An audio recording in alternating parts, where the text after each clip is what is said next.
जब एक इंसान हजारों साल की गुलामी से लड़ता है, न केवल अपने लिए बल्कि पूरे समाज के लिए, तो वो सिर्फ नेता नहीं, एक युग पुरुष बन जाता है।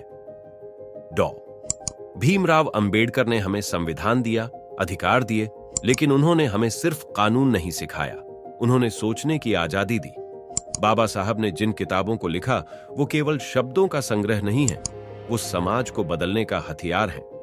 हर उस व्यक्ति के लिए जो अन्याय से लड़ना चाहता है, बदलाव लाना चाहता है, बाबा साहब की किताबें मशाल हैं। आज का यह वीडियो उन अमूल्य रचनाओं पर आधारित है जिन्हें हर भारतीय को पढ़ना चाहिए, ताकि हम जान सकें कि हम कहां से आए हैं और हमें कहां जाना है। भीमराव अंबेडकर न केवल भारत के संविधान निर्माता थे, बल्कि एक प्रखर चिंतक, लेखक और समाज सुधारक भी थे। उन्होंने अपने विचारों और अनुभवों को किताबों के माध्यम से देश और दुनिया के सामने रखा। बाबा साहब की किताबें केवल एक विचार नहीं, बल्कि क्रांति का मार्गदर्शन है। आइए जानते हैं उन महत्वपूर्ण पुस्तकों के बारे में जिन्हें हर भारतीय को एक बार अवश्य पढ़ना चाहिए। 1. अनाहिलेशन ऑफ कास्ट, जाति का विनाश। यह बाबा साहब की सबसे चर्चित और क्रांतिकारी रचना है। इस पुस्तक में उन्होंने हिंदू धर्म की जाति व्यवस्था की तीव्र आलोचना की और बताया कि जाति का अस्तित्व मानवता के विरुद्ध है। यह किताब आज भी सामाजिक न्याय के आंदोलन में एक मशाल की तरह उपयोग होती है। बाबा साहब का यह भाषण असल में एक सभा में देना था, लेकिन आयोजकों ने इसे बहुत कट्टर कहकर अस्वीकार कर दिया। तब उन्होंने इसे पुस्तक के रूप में प्रकाशित किया। 2. द बुद्धा एंड हिज धम्मा, बुद्ध और उनका धर्म। यह पुस्तक डॉ अंबेडकर की अंतिम रचना थी, जिसे उन्होंने बौद्ध धर्म अपनाने के बाद लिखा था। इसमें उन्होंने भगवान बुद्ध के जीवन, उनके सिद्धांतों और धम्म की व्याख्या की है। यह किताब एक धार्मिक ग्रंथ के रूप में देखी जाती है और लाखों नव बौद्धों के लिए पवित्र ग्रंथ है।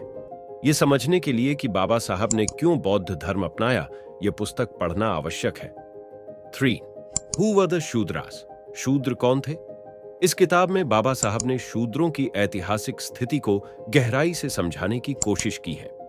उन्होंने प्राचीन शास्त्रों, वेदों और पुराणों का अध्ययन करके यह निष्कर्ष निकाला कि शूद्र पहले क्षत्रिय थे, जिन्हें बाद में सामाजिक और धार्मिक कारणों से नीची जाति में डाल दिया गया।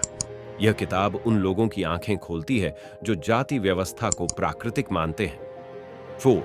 The problem of the rupee, its origin and it's solution, रुपये की समस्या, उत्पत्ति और समाधान। यह किताब अर्थशास्त्र पर आधारित है, जिसे बाबा साहब ने अपने पीएचडी शोध के रूप में लिखा था। इसमें उन्होंने भारत की आर्थिक स्थिति, मुद्रा नीति और ब्रिटिश शासन की नीतियों की समीक्षा की है। यह किताब यह दिखाती है कि बाबा साहब केवल सामाजिक मुद्दों तक सीमित नहीं थे, बल्कि एक कुशल अर्थशास्त्री भी थे। 5. थॉट्स ऑन लिंग्विस्टिक स्टेट्स, भाषाई राज्यों पर विचार। यह पुस्तक भारत में भाषाओं के आधार पर राज्यों के गठन के पक्ष और विपक्ष पर लिखी गई है। बाबा साहब ने स्पष्ट किया कि भाषाई राज्यों से राष्ट्रीय एकता को खतरा नहीं, बल्कि मजबूती मिल सकती है यदि उसे सही ढंग से लागू किया जाए। यह किताब आज भी भारतीय संघवाद को समझने के लिए एक महत्वपूर्ण दस्तावेज है। 4.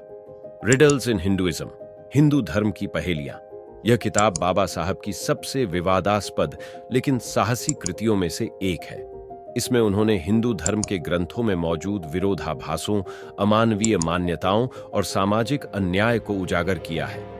यह पुस्तक बताती है कि बाबा साहब कितने निर्भीक विचारक थे, जो किसी भी सच्चाई को उजागर करने से पीछे नहीं हटते थे। बाबा साहब की किताबें केवल इतिहास नहीं हैं, वो आज भी उतनी ही प्रासंगिक हैं जितनी तब थीं। अगर हम एक समता मूलक, न्यायपूर्ण और सोचने समझने वाला समाज बनाना चाहते हैं, तो हमें इन किताबों को न सिर्फ पढ़ना चाहिए, बल्कि इन्हें जीवन में अपनाना भी चाहिए। डॉ अंबेडकर ने कलम के जरिए जो क्रांति शुरू की थी, उसे आज हमें अपने जीवन और समाज में आगे बढ़ाना है।